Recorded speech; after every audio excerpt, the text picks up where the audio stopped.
শীর্ষ সন্ত্রাসী টিটন হত্যাকারীরা ডিবি পুলিশের ছকের মধ্যে রয়েছে, যে কোনো সময় গ্রেপ্তার করা হবে বলে জানিয়েছেন ডিএমপির অতিরিক্ত পুলিশ কমিশনার মোহাম্মদ শফিকুল ইসলাম। সকালে ডিএমপির মিডিয়া সেন্টারে প্রেস ব্রিফিংয়ে কথা বলেন মহানগর ডিবির দায়িত্বে থাকা অতিরিক্ত কমিশনার।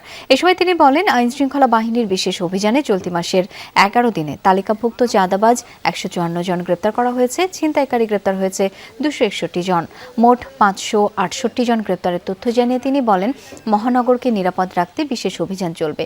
তিনি জানান, ডিবি পুলিশের ওয়ারি জোনের অভিযানে যাত্রাবাড়ি থেকে পেশাদার 5 ডাকাত সদস্যকে গ্রেপ্তার করেছে। গ্রেপ্তার ডাকাত দলের পরিকল্পনা ছিল ঈদকে সামনে রেখে বিকাশের এজেন্ট বা স্বর্ণের দোকানে ডাকাতের।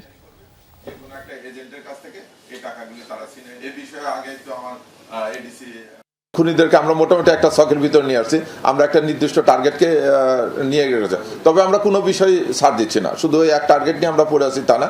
আপনারা এখানে জানেন যে মিডিয়াতে প্রচুর এটা নিয়ে আসছে, বিভিন্ন কথা আসছে, তা আমরা সবগুলোই সাদরে গ্রহণ করেছি, কারণ আমাদেরকে সবগুলো দেখতে হবে। এটা তো মানে একবারে রহস্য উদ্ঘাটন না করার জন্য না করা পর্যন্ত আমরা সবগুলো তথ্য মাথায় রেখে আমরা এগোচ্ছি।